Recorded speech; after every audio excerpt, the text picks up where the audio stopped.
Hi! Welcome to KMath TV. In this video, I'll show you how to divide mixed numbers. Okay, let's solve the first example. 8 and 3/5 divided by 3 and 3/4. In dividing mixed numbers, the first step is to change the mixed numbers to improper fractions. Okay, let's do the first step. Let's change 8 and 3/5 to improper fraction. Let's multiply the denominator and the whole number. 5 times 8 equals 40. Then, add the numerator plus 3. 40 plus 3 equals 43. So, 43 is the new numerator. Then, just copy the denominator 5. Okay, let's change also the divisor to improper fraction. Multiply the denominator and the whole number. 4 times 3 equals 12. Then, add the numerator plus 3. 12 plus 3 equals 15. So, the numerator is 15. Then, copy the denominator 4. Okay, we already changed the mixed numbers to improper fractions. Second step is to apply the keep, change, and flip method. We will keep the dividend or the first fraction. So let's copy this one. 43 over 5.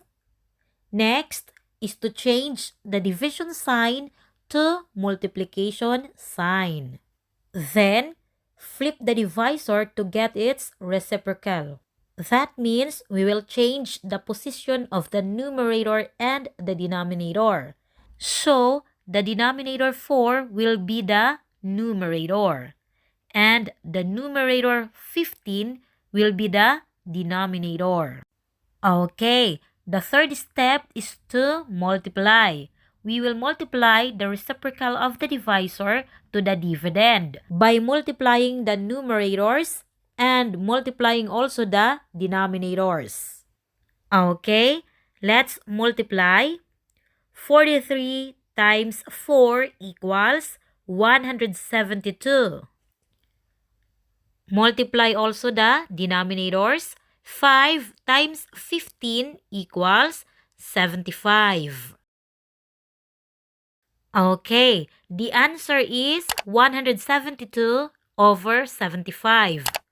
This is an improper fraction, so we will simplify it by dividing the numerator by the denominator.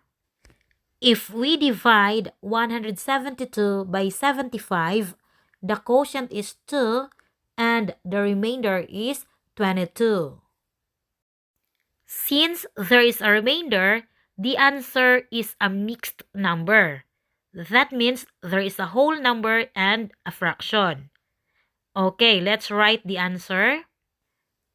The quotient 2 is the whole number. The remainder 22 is the numerator of the fraction. And the divisor 75 is the denominator. Okay, the final answer is 2 and 22 over 75. Next example, 5 and 4 over 7 divided by 2 and 10 over 21. Okay, first step is to change the mixed numbers to improper fractions. Let's do it. Let's change the dividend to improper fraction by multiplying the denominator and the whole number. 7 times 5 equals 35. Then, add the numerator 4. 35 plus 4 equals 39. This is the new numerator. And copy the denominator 7. Okay, let's do the same in the divisor. Multiply the denominator and the whole number. 21 times 2 equals 42. Then, add the numerator 10. 42 plus 10 equals 52. This is the new numerator.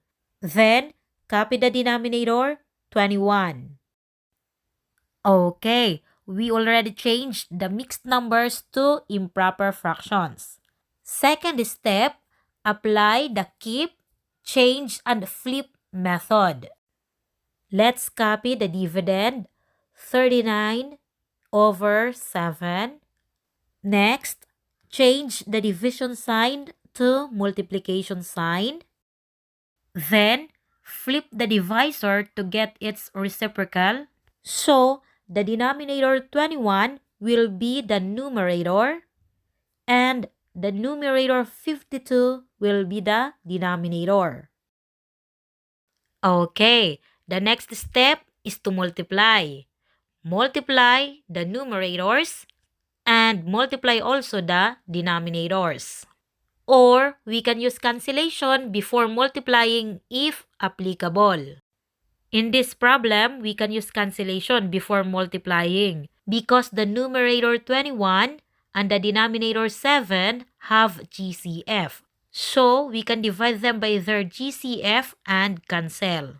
The GCF of 7 and 21 is 7.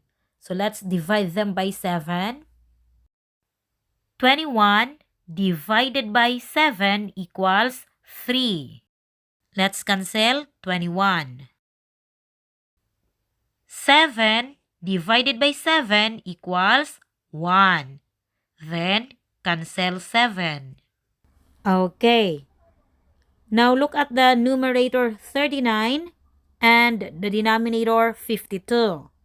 We can also cancel them because they have GCF. The GCF of 39 and 52 is 13. So let's divide them by 13. 39 divided by 13 equals 3. 52 divided by 13 equals 4. Okay, we're done with the cancellation. So, let's multiply now. Multiply the numerators. 3 times 3 equals 9. Multiply also the denominators. 1 times 4 equals 4. The answer is 9/4. This is an improper fraction. The numerator is greater than the denominator.